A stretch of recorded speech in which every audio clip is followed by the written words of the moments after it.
Hi, I'm Meg Harris, and I'm so glad to be a part of the National Beat Poetry Festival. I want to thank Debbie for inviting me and letting me be a part of this virtual reality. I wish we could be together in person, and I also want to thank my daughter, Abigail Kibler, for managing the technology for me because she's making this very possible for me. And today I'm going to share a poem with you by the name of Experiment Number 542. I knew this woman. Some called her contrary. She was my neighbor. I called her Mary. Bill called. Mary called him. She said, I'm getting messages in my teeth. They're after me and you, Bill. This woman I knew, Mary, mother of two, ex-wife of one, she called my brother, and do you know what she said? She said, Bill, you have to help me.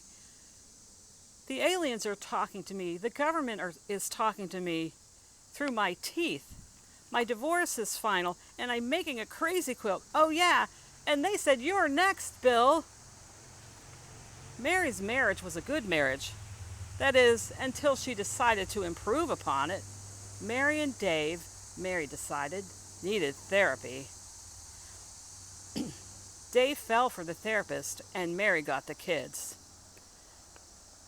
It was all a preparation, like the making of a quilt. Mary was textile. She was fabric.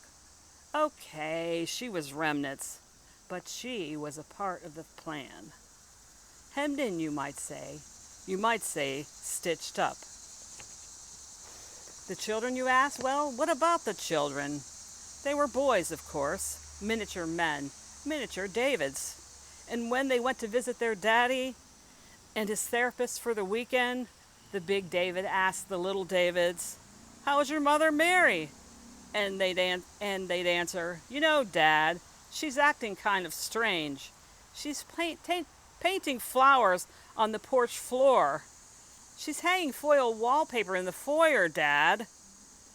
She's painting the woodwork, Dad. Frankly, Dad, I'm worried, said the 12-year-old little David. Me too, said the 10-year-old little David. And furthermore, Dad, I think Mom is, well, she's just not well. She's nutty as hell. And Dad, are we going to the movies? Will you buy me a Switch? Dad, will you take me? Will you take me? Can I live with you? And the 12-year-old little David said, yeah, Dad, me too. Dave went to a judge, and he said, Your Honor, I knew this woman. I married her, too. She was okay at first, then she just kind of blew. I tried, sir. My therapist tried, too, and I don't want my boys with her, and neither would you if you knew what I knew. And neither would you if you knew what I knew, Dave said. You know, Judge, she paints silly flowers on the floor of the porch. She grows herbs, Judge, and what's even worse, when my sons come home from their school, she is dancing in the living room like a crazy fool, or else she is sewing a quilt. Look at her eyes, Judge. Do you see them say tilt? And the judge looked into the eyes of this woman, of this mother of two. He said, okay, I've heard from him. Now let's hear from you. And Mary said, you know, Judge, I do this one stitch, and it looks like birds' feet, or maybe claws.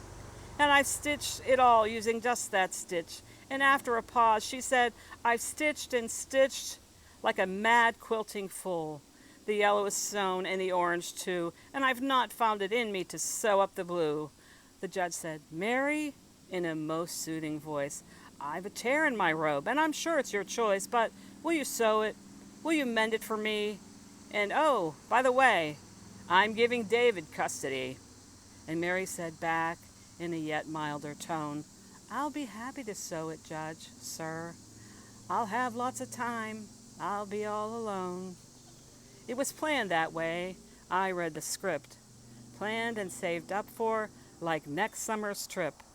The government planned it. The aliens, too. They called it Experiment Number 542, and such a relief. They can control women using only their teeth. I knew this woman. Her story is true. She's stitched in all colors, green, red, yellow, and orange, too. And then at long last she stitched up the blue. Thanks.